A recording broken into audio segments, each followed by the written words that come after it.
Hello students. अपनी पिछली classes में हमने एकविंशः पाठः सूक्तयः पढ़ लिया था।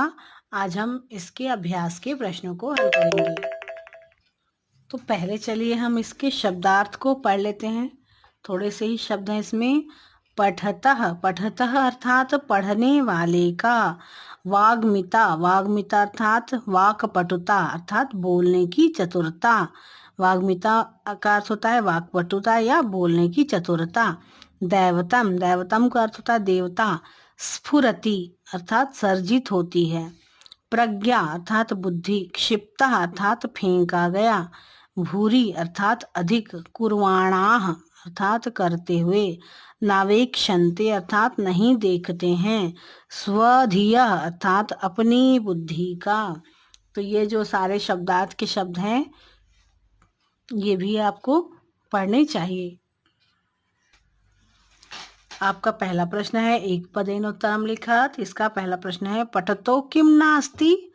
तो पठतो मूर्खत्वम नास्ति, जो पढ़ा लिखा होता है वो मूर्ख नहीं होता है। फिर है देवता नाम देवतम का। देवताओं के भी देवता किसको कहते हैं, है ना। तो देवताओं के भी देवता होती है माता। माता जो होती है वो कहते हैं कि बच्चे की प्रथम गुरु होती है। तो देवताओं की भी देवता माता होती है। फिर है नभसी क्षिप्ता पंका कुत्र पतति। आकाश में फेंका हुआ कीचड़ कहाँ गिरता है ना। नभ में फेंका हुआ कीचड़ कहाँ गिरता है, तो मूर्धनी सिर पर। नभ में आकाश में फेंका हुआ कीचड़ वापस अपने सिर पर ही गिरेगा। फिर है प्राणः कंठ गतैर अपि किम कर्तव्यः। प्राणों के कंठ तक आ जाने पर भी क्या करना चाहिए, परोपकार करना चाहिए ना। अगर प्राण कंठ में आ गए हों तब भी हमें परोपकार करना नहीं छोड़ना चाहिए। केन सर्वं जगद्विजीयते। तो कौन है जो जिसके द्वारा संसार को जीत लिया जाता है। कौन ऐसा व्यक्ति होता है जो संसार को जीत लेता है। तो जिसने अपने क्रोध पर विजय पा ली वो सारे संसार पर विजय पा सकता है, ऐसा कहा जाता है। प्रश्न नंबर दूसरा है एक वाक्येन उत्तरम लिखत। तो पहला प्रश्न है इसमें कह धीरः, कौन धैर्यवान है। तो इसका आंसर है आपदि स्फुरति प्रज्ञा यस्य धीरः स एव ही। संकट में भी जिसकी बुद्धि चमकती है ना, जो काम करती है वही धैर्यवान है। जो संकट में भी धैर्य नहीं खोता है ना, तो वही बुद्धिमान है। असल में सच में वही बुद्धिमान होगा। फिर वाग्मिता का वाक्पटुता क्या होती है। मितम च सारम च वचो ही वाग्मिता। कम और सार रूप में बोलना ही वाक्पटुता कहलाता है। कम बोलें और सार मतलब जो बोले वो सार गर्भित हो, उसका सही अर्थ निकलता हो, तो वही वाक्पटु कहलाता है।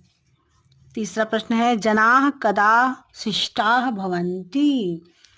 लोग कब सभ्य हो जाते हैं। जनाः परोपदेश वेलायाम शिष्टाः भवन्ति। लोग दूसरों को उपदेश देते समय सभ्य हो जाते हैं। वैसे भले ही सभ्य हों या ना हो, परंतु जब दूसरों को हम सभ्यता सिखाते हैं या उपदेश देते हैं तो खुद भी सभ्य हो जाते हैं। अगला प्रश्न है संतः किम कुर्वाणाः प्रतिक्रियाम न अवेक्षन्ते। सज्जन क्या करते हुए प्रतिक्रिया अर्थात परिणाम को नहीं देखते। क्रिया की ही प्रतिक्रिया होती है, तो इसीलिए कहा जा रहा है कि सज्जन लोग किस समय क्या करते हुए परिणाम को नहीं देखते हैं। किस समय प्रतिक्रिया या परिणाम का कब की परवाह नहीं करते हैं। संतः परार्थम कुर्वाणां प्रतिक्रियां न अवेक्षन्ते।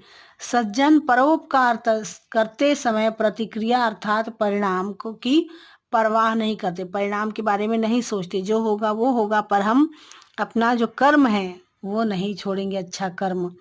मानी किम सहते। स्वाभिमानी क्या सहन करते हैं। स्वाभिमानी हजारों कष्ट सहन करते हैं। मानी विपद सहस्त्रम सहते। जो स्वाभिमानी लोग हैं वो हजारों कष्ट सहन कर सकते हैं, परंतु अपना अपमान सहन नहीं कर पाते हैं। इसलिए कहा जाता है कि जो स्वाभिमानी होते हैं वो भले ही कितना भी वो कर लें, परंतु वो अपना अपमान नहीं सह सकते। स्वाभिमानी लोग और सब कुछ सह सकते हैं, परंतु अपना अपमान नहीं सह सकते हैं। तो आज के लिए इतना ही। अपनी अगली क्लास में हम और इस क्लास के पाठ के प्रश्नों को हल करेंगे।